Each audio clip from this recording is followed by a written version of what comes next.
Leo mapema hapa garage kuna huyu mzee anafahamika kama 1 na 2. Mzee ni mtata sana kwenye magari mabovu. Hajawahi kushindwa gari lililomzimikia mteja. Huyu kushoto ni msaidizi wake, anafahamika kama Bobby. Huku mzee anazidi kuseti mitambo. Ngoja basi nikaliwashe. Ngoja kwanza, mbona una haraka?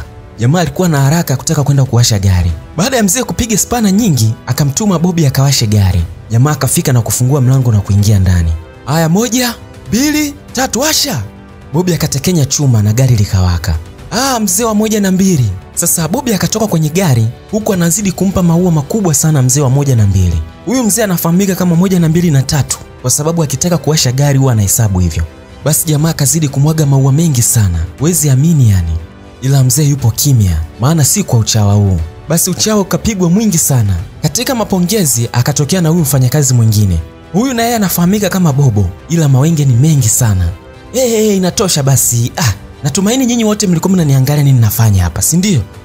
Ndio bosi, tumejifunza. Mnatakiwa mjifunze, mnajua. Kafanya kama kesho nisivyokuepo. Sasa bosi anawapenda hao wafanyakazi na anataka wahakikishe wanajua kila kitu wanachokifanya. Huku furaha ikizidi kutawala humu garage. Mara mwenye gari naye akatokea na kumsalimia mzee wa 1 na 2. Salama kiongozi. Natumaini gari langu tayari, si ndio? Ndio, unaweza ukatesti hata wewe. Mimi nakuamini.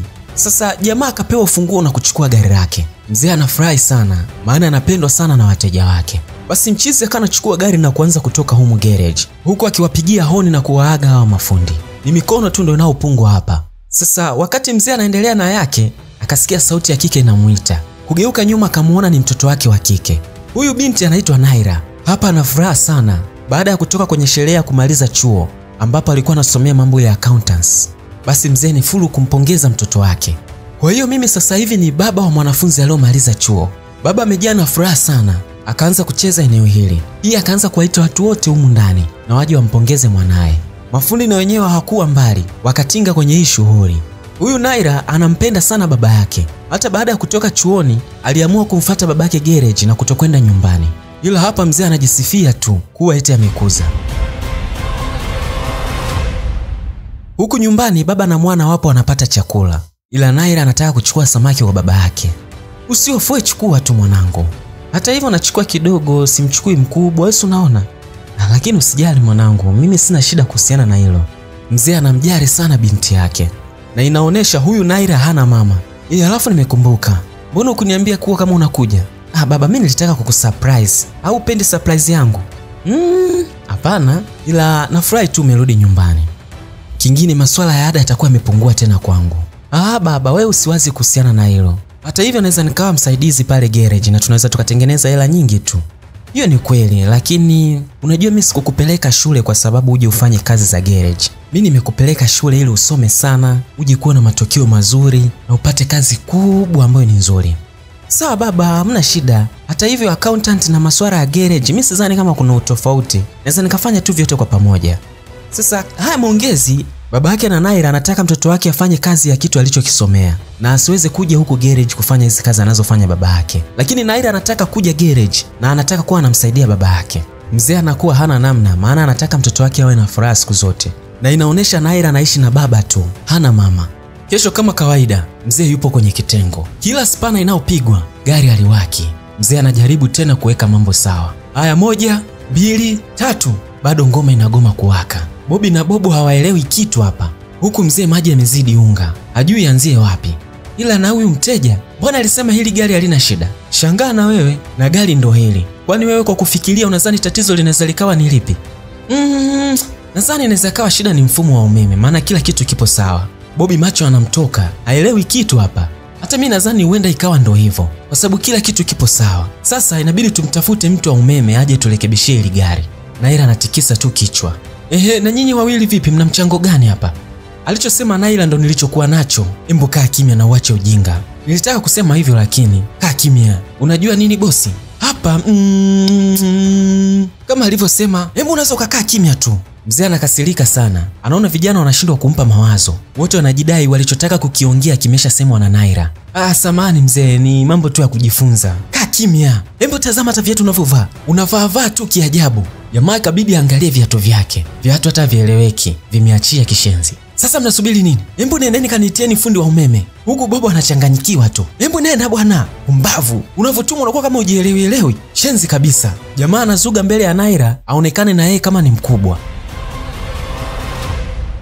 Huku tunamwona huyu jamaa anaingia ndani. Huyu jamaa anaitwa Yami. Ana kampuni kubwa sana hapa mjini. Ila humu ndani huwa anaishi na meneja wake ambaye anamsaidia kufanya kazi za ofisini. Wakati jamaa amekaa akamuita huyu meneja. Huyu jamaa anaingia hapa anafahamika kama Sam. Ndio meneja wa Yami ambaye anamsaidia kufanya kazi za ofisini. Ila tu wanaishi pamoja humu ndani. Bosi, vipi sasa maendeleo? Husiana na mahusiano? Ndio. Tumeachana. Meachana? Kwani kimetokea nini? Sasa kumbe huyu Yami huko alikotoka alikuwa kwenye mtoko na mpenzi wake. Ila akamwona mpenzi wake kama na mambo mengi hivi, ikabidi waachane. Ila Sam anamuuliza bosi wake shida ilikuwa ni nini. Basi jamaa akaanza kumuelezea Sam. Jamaa alikuwa anamsubiri mpenzi wake kwenye hoteli moja hivi ya kifahari. Baada ya mpenzi wake kutokea, jamaa alimpokea na kumkaribisha kiti. Kisha na yeye akakaa. Ila shida ikaja, mwanamke yuko busy sana na simu, anajisnapu vya kutosha. Sasa mbona hii hoteli ni ya hadhi ya chini?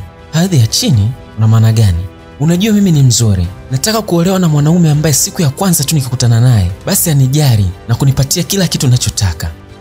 Sawa. Ila akujali kwa namna gani? Una maana gani yani? Unajua mimi ni mtu wa gharama sana. Kwa hiyo nahitaji matunzo. Hata nywele niliyovaa gharama yake ni shilingi 500,000.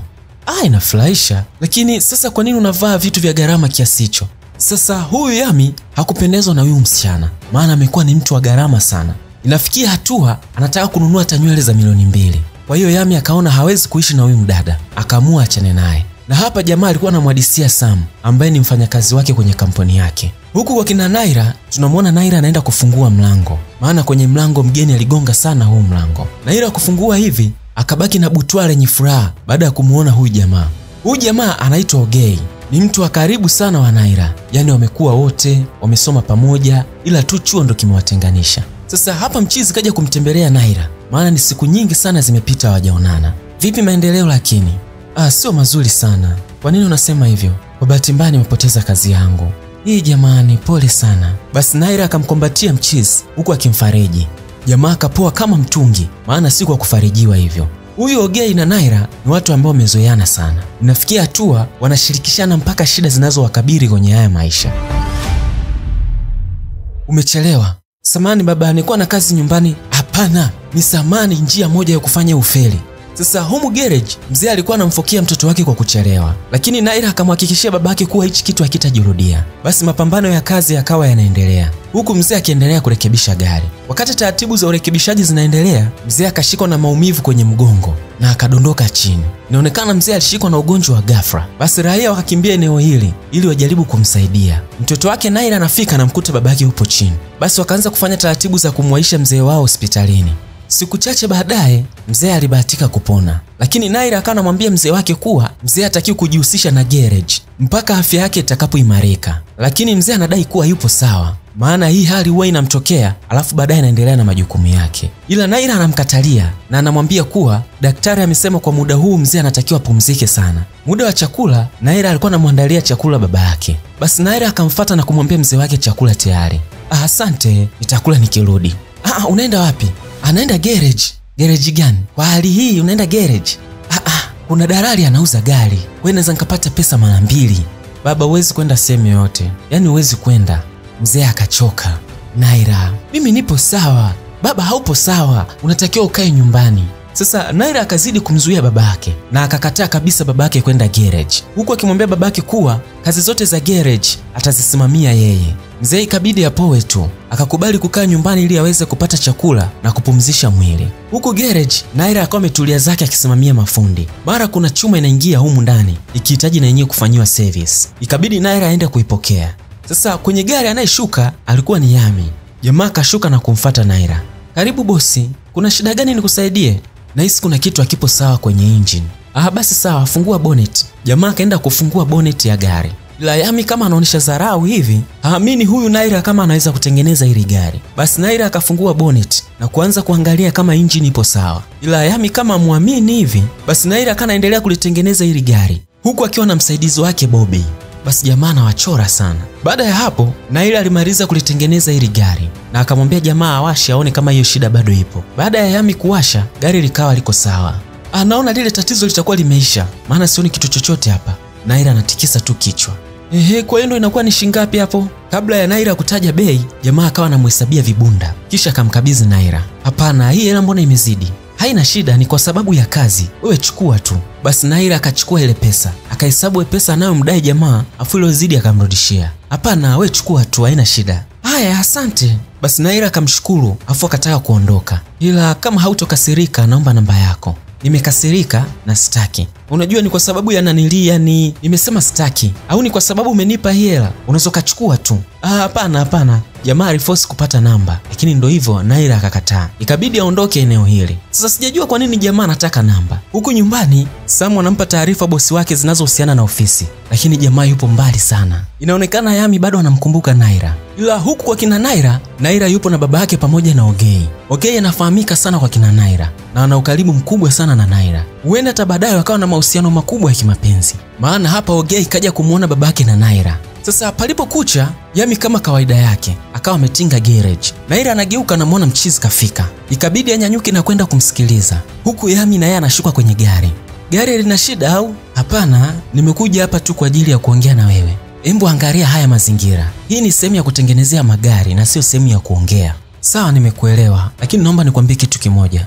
Naira akawa tayari kumsikiliza. Samahani, nimetokewa kuvutiwa na wewe. Naira akacheka kwa dharau. Sasa Naira akamchomolea mchizi na kumwambia kuwa kamuona kwa siku moja tu, alafu leo anataka kujidai kavutiwa naye. Kwa hiyo Naira akamwambia jamaa aondoke, maana ana kazi nyingi za kufanya hapa. Mchizi kawa hana budi, ikabidi aondoke. Baadaye Naira alikuwa na Ogei, akawa anamhadisia kwa kuna mtu anamfuatafuata sana ofisini, huku akimpa pesa na kulazimisha muongeze naye. Jamaa na yeye akawa anampondea tu huyo jamaa, japokuwa hamjui, maana mchizi naye yupo kwenye harakati hizo za kutafuta tunda. Sasa kesho palipokucha, Yami alikuwa anajiandaa zake atoke. Basi jamaa akataka kumuuliza swali Sam. Niulize tu, hakuna shida. Hivi unawezaje kumbembeleza msichana ambaye hataki kubembelezeka? Bosi, unataka niwe mshauri wa mahusiano yako au? Ndiyo, natamani iwe hivyo, kwa sababu kuna kitu nafanya. Sasa kwa swali lako bosi, kama mtu hataki kubembelezeka, mimi naona haina haja ya wewe kumbembeleza. Una maana gani? Yani wewe kuwa tu mtu wa kawaida. Mtu wa kawaida. Jamaa kaitafakari sana hii kauli. Sasa huku garage, Naira alikuwa ametulia zake huku akipiga kazi. Mara Yami akaingia. Naira anageuka nyuma, anamuona Yami. Naira akachoka. Hakutegemea tena kama ujamaa atarudi. Huku jamaa anashuka kwenye gari na Naira ikabidi anyanyuke hivyo na kwenda kumsikiliza jamaa. Huku akilalamika kuwa hii sio sehemu ya maongezi. Sawa, lakini samahani, naomba maongezi madogo tu. Kuongea na mimi kuhusiana na nini? Nimekuja hapa naomba niwe rafiki yako. Rafiki? Kwa kuniona tu? Naira anachoka. Au kwa sababu ulinipa pesa ndio maana unaongea hivyo? Hapana, najua nilifanya makosa mwanzoni. Sasa jamaa akaanza kujitetea sana kuwa hana nia ya kumpatia pesa ili wawe marafiki, ila anahitaji tu urafiki wa kawaida. Lakini nimegundua watu wengi hawataki kuwa na urafiki na mimi kwa sababu mimi ni dereva. Maneno haya yakamgusa Naira. Lakini sio mbaya, ngoja tu niondoke kwa sababu mimi ni dereva, siwezi kuwa na urafiki. Hapana, usiondoke, subiri kwanza. Naomba unisamehe. Sasa Naira akaanza kumuomba msamaha jamaa. Naira alikuwa anamhisi vibaya Yami. Alihisi labda mchizi ana nia mbaya kwake. Lakini jamaa anajitetea kuwa yeye anataka urafiki tu. Basi Yami akamwomba mkono Naira. Naira akumnyima jamaa, akampatia mkono wake. Basi urafiki wao ndo kaanzia hapa. Ila Naira anamchukulia jamaa kama rafiki. Ila bado tujajua mipango ya Yami kwa Naira. Bosi, naam. Huku nyumbani, Yami alikuwa na mawazo sana kwa kile kilichotokea leo mchana. Akaamua mshirikishe rafiki yake Sam. Kwani ni kitu gani ambacho nataka uniambie? Nadhani nimempata mke wa maisha yangu. Sawa bosi, lakini unaonaje tumalizie hata hii kazi kwanza? Jamaa amesahau hata majukumu yake ya ofisi. Anamwaza tu Naira. Kesho tena garage, Yami kama kawaida akafika na akawa anapiga story na Naira. Hivi mbona huyu dereva kamganda sana Naira? Haoni kama hata endani naye? Sasa huku nyuma, Bobo alikuwa anaumia sana kumuona Naira yupo na Yami na anamchukulia Yami kama dereva tu wa kawaida. Himbo acha wivu. Uone kama wanaendana? Yaani huyu dereva wa kawaida ndo aje endane na huyu boss? Chizi anaona wivu sana yani. Atamani ataende kuharibu. Basi ukaribu wa Yami na Naira ukazidi kukua sana. Ikafikia hatua jamaa kana msaidia mpaka kazi. Muda ukaenda nyumbani, Naira alikuwa kwenye gari la jamaa, huko akichezea kigari. Unaweza ukakichukua kama umekipenda. Umuogopi bosi wako? Bosi wangu ni mtu mzuri tu. hata kama ni mtu mzuri, hatutakiwi kumkosea. Sasa kupitia hichi kigari, Naira akana mwadisia jamaa kuwa baba yake zamani alikuwa anamfundisha sana nyimbo mbalimbali, huku ikihusiana na hutu magari. Baada ya kumaliza kumwadisia, akamwambia kuwa anataka kwenda nyumbani, maana mzee yuko mwenyewe. Basi ngoja nikupeleke. Hapana, vipi kama bosi wako akihitaji gari? Hawezi kuhitaji kwa sasa hivi. Naira akakataa, akamwambia tu asifanye hicho kitu ili asije akamuumiza bosi wake. Naira ajui kama huyu jamaa ndo gari lake, maana jamaa alimdanganya Naira kuwa yeye ni dereva. Basi Naira akashuka kwenye gari na kumuaga jamaa. Mida ya usiku, Naira alikuwa anamhudumia baba yake huku akiwa anampatia chakula. Walipokucha, Ogei na Naira walikuwa wanatoka huko juu, ambapo Ogei alikuja kumuona baba yake na Naira. Lakini Naira anamshukuru Ogei kwa kumletea matunda mzee wake. Haina haja ya wewe kunishukuru kwa sababu baba yako ni kama baba yangu. Mzee wa 1 na 2 ni mzee wangu na sio baba yako. Sawa, ni wa kwangu peke yangu. Jamaa akapoa kidogo. Mbona unaniangalia kwa jicho hilo? Naira, kuna kitu nataka nikwambie. Naira akasogea ili asikie ni kitu gani hicho. Lakini nakuomba nikwambie kesho. Hapana, niambie sasa hivi. Sasa jamaa kuna kitu anataka kumfungukia Naira, lakini akashindwa na akamwahidi atamwambia kesho. Basi Naira akamsikiliza msela na akamwacha. Baadaye huku garage, Naira alikuwa ametulia zake huku akimpigia simu baba yake. Akapiga simu nyingi sana kwa mzee, lakini mzee alikuwa ukoti simu. Baada ya kuona mzee wake ukoti simu, akaamua kuondoka. Kabla hajaondoka, akawaachia kina Bobby maagizo kuwa yeye anaenda nyumbani, lakini kazi zote za humu ndani wahakikisha wanazifanya. Basi akaondoka zake. Kitendo tu cha Naira kuondoka, Yami na yeye akawa anaingia humu garage. Lakini Bobo hampendi huyu jamaa, ila Bobby yeye anamkubali sana. Huku anakubali kumsalimia. Bobby anamuuliza jamaa kama imekuja kubadilisha tairi au kitu chochote kwenye gari. Ila msela anasema hapana, hawezi kuja kubadilisha, kaja kumwangalia Naira. Oya, kama vipi tembea tu, Naira na yeye hayupo. Bobby amkubali Yami, anamuona kama dereva tu. Usijali kiongozi, huyu jamaa hana akili vizuri. Bobby yeye akawa anafukia tu ili jamaa asijisikie vibaya. Basi baada ya Yami kupewa taarifa Naira kuwa hayupo, akaamua kuondoka zake. Ila Bobby anamcheka sana jamaa. Anamuona anavimba kumbe ni dereva. Huku nyumbani, Naira anamkuta baba yake yupo chini. Inaonekana mzee alizidiwa na kudondoka. Basi Naira akachukua simu haraka na akampigia Ogei. Ila huku Ogei alikuwa amekuja kupokea keki, maana jamaa alipanga kabisa siku ya leo kuna kitu alitaka kumwambia Naira. Pia huyu jamaa aliamua kufanya kazi ya driver taxi baada ya kukosa kazi. Wakati bado hapo anajipanga, akashangaa anapigiwa simu na Naira.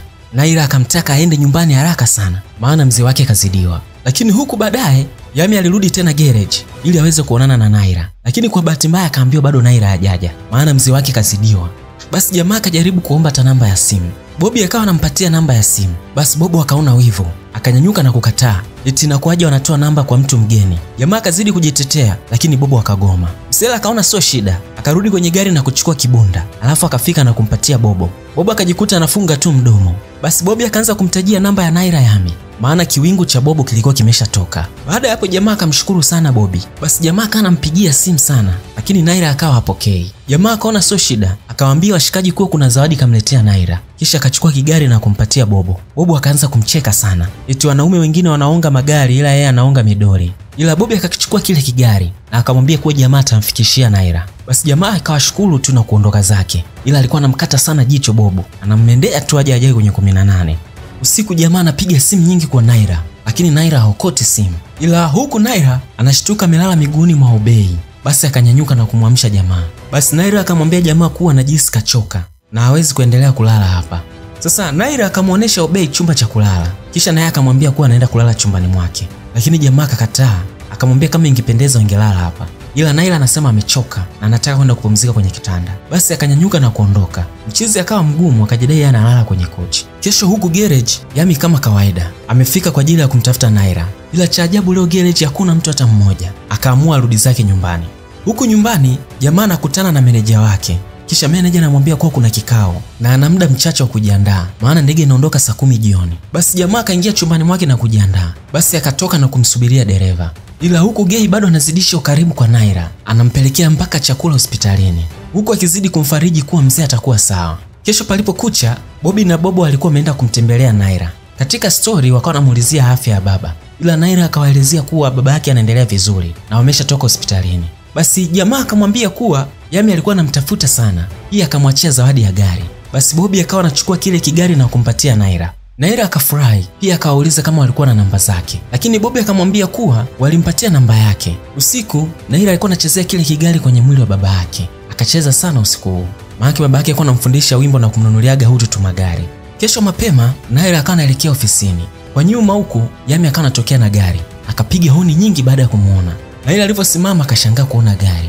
Jamaa akashuka na mapepe akaenda kumkumbatia Naira. Nimekukumbuka sana. Samahani lakini nimekukumbuka eti. Basi Yami akaanza kuelezea shida zote alizokutana nazo. Anampigia simu apokei, anaenda garage ya mkuti. Baada ya hapo jamaa akamwomba kuondoka naye. Naira akakataa, akakubali. Sasa wakati wanaondoka jamaa akafika na kumfungulia mlango. Msela kadata sana kwa Naira. Humu kwenye gari jamaa akamwomba Naira kama vipi watoke, waenda hata sehemu moja wapate chakula kwa ajili ya maongezi. Basi usiku huu Yami alikuwa na Naira huku akila chakula cha gharama sana. Hivi kwa nini umenunua chakula hiki cha gharama? Uone kama unaingia hasara. Hapana, hamna shida, wewe hata usijali. Naira anamuonea huruma jamaa. Anaona anachoma pesa nyingi wakati yeye ni dereva. Samahani, naomba nikuulize swali Naira. Niulize. Nani ni mpenzi wako? Kwa nini sasa? Alafu mbona wanaume wengi mnaniuliza hili swali? Wewe usijali, mimi nimekuuliza tu, sina ubaya wowote ule. Basi sawa, nitakujibu. Lakini naomba unijibu wewe kwanza. Lakini mimi ndo nimekuuliza wa kwanza. Haina shida, lakini nijibu wewe. Wewe mpenzi wako ni nani? Kwa kuwa umeniuliza, basi mimi nitakujibu. Mimi napenda msichana mkweli kama wewe. Naira akashtuka, akaendelea kunywa na juisi. Maana apendaji hizi story. Basi ukaribu kakuwa mkubwa sana. Usiku na wenyewe haukuacha hivi hivi. Simu zikawa zinaita kwa kila mmoja. Ni full ma story tu. Sasa kesho Ogei alikuwa ametoka na Naira. Wapo wanatembea zao. Jamaa akafika mpaka kwenye gari lake na akawa anamfungulia mlango Naira. Kitendo tu cha Naira kutaka kuingia kwenye gari, akatokea huyu dada muuza keki. Huyu dada muuza keki akaanza kumuuliza Ogei mbona akuja kuchukua ile keki. Kwa akaanza kulopoka yani. Kumbe Ogei alimfuata huyu dada na akamwambia kuwa mtengenezee keki kwa ajili ya mpenzi wake. Pasipo kujua hiyo keki alikuwa anampelekea Naira. Humo kwenye gari Naira akawa anamcheka jamaa. Maana aliona jamaa kama kaibishwa hivi. Isitoshe Naira na Ogei ni watu wa matani. Lakini Naira hajui kama ile keki ndio ilikuwa inakuja kwake. Yeye Naira akawa anajua jamaa anampelekea tu mpenzi wake. Walipofika nyumbani, Naira akawa anashuka kwenye gari. Ila Ogei kanuna mbaya mbovu. Basi ikabidi Naira amuulize jamaa kuwa shida ni nini. Jamaa kwenye kujitetea akamwambia Naira kuwa anampenda. Na amempenda tangia wakiwa na miaka 16. Inaonekana mapenzi ya huyu jamaa yalianzia udogoni sana. Pia jamaa akamkumbushia Naira kuwa alishawahi kumkiss. Kwa hiyo ndo akawa sababu ya yeye kumpenda. Ila Naira anaona hivi vitu ni vipya. Na anamwambia kwa nini akumwambia mapema. Lakini akaona sio shida. Akamfariji jamaa. Kisha akaingia zake ndani. Humu ndani Naira anamkuta babake anachezea kile kigari alichopewa na Yami. Basi Naira akazidi kufurahi. Baada ya kumuona babake kaamka na kaja sebleni. Ila palipokucha Yami na yeye alikuja kumtembelea babake na Naira. Kanampa pole nyingi sana. Mzee anamshukuru sana Yami na anamuona ni kijana mwenye nidhamu. Basi jamaa akawa anataka kuondoka. Hivyo akawa anamwaga babake na Naira. Basi Naira akamwomba babake ruhusa ili amsindikize Yami. Basi Yami na Naira wakawa wanatoka nje. Huku nje Naira akawa anamshukuru jamaa, maana hakutegemea kama anaweza kuja. Naira anahisi labda jamaa bosi wake anambana sana. Kumbe bosi ndio yeye yani. Basi wakati Naira anataka kushuka chini, jamaa akamvuta mkono. Naira anamshangaa jamaa. Naira, nakupenda. Baba anaweza kasikia, baba anaweza kasikia. Naira anakosa la kujibu. Jamaa amemfungukia Naira kuwa anampenda. Ila Naira anakosa tu majibu. Anabaki kumshukuru jamaa kwa kuja. Basi jamaa akashuka chini na kuondoka zake. Kesho palipokucha, Ogei alikuja kumtembelea Naira. Huku akiwa anamuulizia babake na Naira. Umekuja kwa sababu ya baba lakini baba hayupo. Sasa wakati Ogei bado anaendelea kuongea, Yami na yeye akatokea na kumuita Ogei. Samahani, habari sasa hizi boss? Salama, vipi unafanyaje hapa? Naira anashangaa, vipi tena? Boss, mimi nimekuja hapa kwa sababu Naira ni rafiki yangu. Vipi kuhusiana na wewe, mbona upo huko? Hata mimi nimekuja hapa kwa sababu ya Naira. Naira akashangaa, kipi kinaendelea hapa? Alafu Ogei, mbona umemuita huyu boss? Lilikuwa ni swali zito kwa hawa washikaji. Sasa sijajua washikaji wamejuanaje. Ndio jamaa akaanza kuelezea sasa. Kuna siku alipigiwa simu ampeleke mteja airport. Huyo jamaa akavimba mpaka kwa mteja. Kufika huku ndani, jamaa anayempeleka airport kumbe alikuwa ni Yami. Basi jamaa akatenda wajibu wake vyema. Humu kwenye gari, Yami aliupenda sana udereva wa Ogei. Katika story, Yami alikuwa anamsifia sana. Kisha akamuuliza jamaa alisomea nini, maana yuko makini vibaya sana. Ila mchizi akadai alisomea mambo ya business administration, yani biashara eti. Sasa Yami akamuonea huruma huyu jamaa na akamwambia atampatia kazi kama meneja wake, maana Samu yupo karibu kusafiri. Huyo jamaa afanye juu chini atume maombi kwenye kampuni yake. Msela alimshukuru sana, ndio chanzo cha yeye kumjua kama bosi wake. Naira baada ya kujua huo ukweli, akakasirika na kuondoka eneo hili. Jamaa akawa anamfuata na kumbembeleza, ila Naira akakasirika sana. Hebu niache, umekuja kwangu na kunidanganya wewe ni dereva. Kwa nini ukusema wewe ni nani? Sawa, lakini mimi bado ni dereva. Unaendelea tena kudanganya. Samahani, lakini nimefanya hivyo kuwa karibu yako. Uongo sio sababu ya kumfanya mtu awe karibu yako. Jamaa akapiga misamaha mingi, lakini Naira akawa ameshakasirika, akaondoka zake. Mchizi akawa anajiraumu vibaya. Sasa jamaa akaja amepaniki sana hapa. Ogei anamuuliza shida nini? Chukua ufunguo na nipeleke nyumbani. Ogei akachukua ufunguo. Ogei bado hajapata kazi kwa jamaa, lakini alituma maombi ya kazi. Basi wakawasha gari na kuondoka. Sasa wakati gari linaondoka, Bobi akawa anatokeza huku akiwa haamini anachokiona. Hivi Bobi, umeona nilichokiona mimi au? Bwana sijaona bwana, hebu nieleweshe shida ni nini? Si yule jamaa ambaye anajiita Yami, ambaye anakujaga hapa. Jamaa anaikujaga hapa. Mbona una kumbukumbu? Sina kumbukumbu. Kwa nini sina kumbukumbu? Sasa hawa washikaji wakagundua kuwa yule jamaa ni bosi. Na Bobo akaanza kujutia makosa yake baada ya kugundua alikuwa na mdharau Yami. Kumbe Yami ni bosi. Lakini nishakwambia ndugu yangu, ukiwa level za chini, sio kila mtu unamwona naye yupo chini. Wewe ukiwa mtu uko chini, jaribu kuwainua watu juu. Umeniambia Naira ni rafiki yako? Ndio bosi, ni rafiki yangu. Urafiki wenu una muda gani? Ni muda sana, maana tumekuwa pamoja. Haya sawa, vipi ulituma maombi ya kazi kwenye email ya ofisi? Ndio bosi, nilituma maombi kwenye email na nikaambiwa kuwa niwe tayari muda wote naweza nikapata kazi. Haya sawa. Sasa kazi yako wewe inaanza leo. Na wewe utakuwa ni msaidizi wangu au meneja wangu. Na kazi yako utakuwa unafanya kila kitu ambacho mimi natakiwa nikifanye ili uweze kunirahisishia kazi. Sawa bosi. Na kazi yako ya kwanza unatakiwa uende na ukamshawishi Naira kuwa mimi ni mtu mzuri. Sawa bosi, nitafanya hivyo. Inakubidi ufanye hivyo kwa sababu mimi nampenda Naira na nataka nimuoe. Jamaa akamfungukia Ogei ukweli bila kujua Ogei naye anampenda Naira. Sasa sijui kazi itakuwaje, maana Ogei naye anampenda Naira tena sana yani. Ushamuona bosi wangu, wewe nyinyi wawili ni wapenzi? Sio hivyo unavyomaanisha wewe. Na mimi sijafanya kitu chochote na bosi wako. Mbona hiki kitu hakiniingia akilini? Kweli tena, mimi sijafanya chochote na wewe bosi wako. Japo tushatoka out, tukaenda sehemu tukala, nishafanya mambo mengi lakini mimi sijamjibu chochote. Naira, naomba nikuulize kitu. Je, wewe unampenda Ogei? Unajua hali nilionayo sasa hivi. Kwa hiyo naomba tusiongelee haya mambo na kwa kama anavurugika hivi. Kesho palipokucha, Naira alikuwa ametulia zake ndani. Ila huku mlangoni kuna mtu alikuwa anapiga hodi. Basi Naira akamkaribisha. Ila anayeingia huko ndani alikuwa ni Yami. Yami bado amekuja kuomba msamaha. Akajitahidi kumuomba msamaha Naira, lakini Naira akakataa na kumfukuza. Basi jamaa anatoka ndani na hasira. Akafika huku nje, akamuomba ufunguo wa gari Obei. Bosi, ndio umenifukuza? Hapana, nachotaka wewe ubaki hapa na ukambembeleze Naira. Mwambie kuwa mimi ni mtu mwema na sinifikirie vibaya. Jamaa anampa kibarua kizito Ogei, maana Ogei naye anampenda Naira. Basi mchizi akachukua ufunguo na kutoka. Ila hapa Ogei akawa anaingia ndani kufanya kazi aliyopewa. Humu ndani jamaa kana muelewesha Naira. Naira, naomba unisikilize. Anaomba kuongea na wewe, wewe msikilize. Na amenituma nimuombe msamaha. Lakini ni muongo. Sasa mimi nawezaje kufanya hivyo? Alafu uliniambia unanipenda. Ndio nakupenda, lakini najua wewe unipendi mimi. Kwani nani kasema hakupendi? Mchizi akapoa kidogo. Ngoja nikwambie ukweli. Kusema ukweli mimi nakupenda. Sasa Naira akamfungukia jamaa kuwa anampenda. Mchizi akafurahi sana, maana alihangaika sana siku nyingi. Vifua na venyewe havikuwa mbali, wakakumbatiana. Bosi, nimejaribu kadri niwezavyo, lakini nachotaka niseme kuwa upendo sio nguvu. Upendo ni hisia, na ukilazimisha mapendo basi huwa ni ugomvi. Jamaa akamchana ukweli Yami kuwa hategemei kama Naira atakuja kumpenda. Jamaa akaumia tu, ila akajikaza kiume, akanyanyuka na kuondoka zake. Ila huku Naira bado ni mtu wa mawazo. Jamaa anaingia na kwenda kumfariji Naira. Ni mapenzi tu yameshaanza kukua humu ndani. Ila katika story Naira anamuulizia Yami, ila mchizi anasema leo hajaongea naye. Naira akapoa sana. Mpaka jamaa anamuuliza shida ni nini. Ila Naira anajidai tu yupo sawa. Ila huku Yami anapitia kazi anazofanya Ogei. Yami anamsifia sana jamaa kuwa Ogei anafanya kazi vizuri. Inaonesha Yami kaamua kuachia ngazi kwa Naira. Basi baada ya jamaa kupewa pongezi kwenye kazi zake, akawa anaondoka. Ile kitendo tu anasimama na kutaka kutoka, Yami akamuita na kumuuliza kuhusiana na maendeleo ya Naira.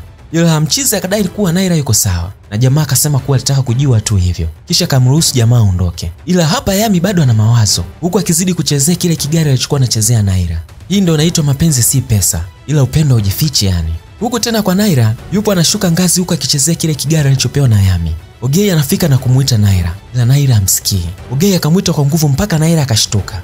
Mpaka Ogei kana muuliza kama Naira yupo sawa. Ndio, nipo sawa. Vipi kuhusiana na wewe? Mimi nipo sawa tu. Vipi kuhusiana na bosi wako? Bosi wangu nani, Yami? Ndio. Anaye yupo sawa tu. Hivi hakupagi kazi ngumu? Hapana, amekuwa ni mtu mwema sana kwangu.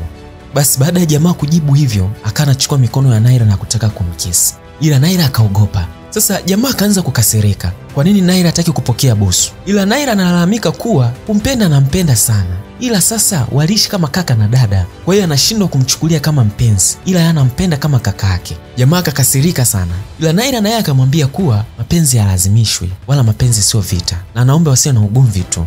Mchizi aamini sana kinachotokea. Basi ikabidi akubali tu huku akiondoka kinyonge. Huku Naira akabaki anachezea kigari alichopewa na Yami. Kesho palipokucha, Yami alikuwa ametulia zake huku akiangalia TV. Mara akasikia anagongewa hodi. Ile kumkaribisha akaingia Ogei. Ogei akamwambia Yami kuwa kaja hapa na mgeni ambaye anataka kuongea naye. Basi Naira akaingia ndani. Mchizi akashindwa hata cha kuongea. Ila huko Ogei akatoka nje. Ogei aliamua kuachia haya mahusiano, maana ameshamuona Naira hana hisia juu yake. Inaonekana Ogei alishindwa kukaanga hai kipindi wako wadogo. Leo kifaranga kimetoka ndo hivyo hana chake. Hapa jamaa akanamwambia Naira kuwa anampenda. Ila hata Naira akashindwa kuficha hisia zake. Akamkubalia mchizi. Na huu ndo mwisho wa hii movie. Hii movie inajulikana kama My Version of Love.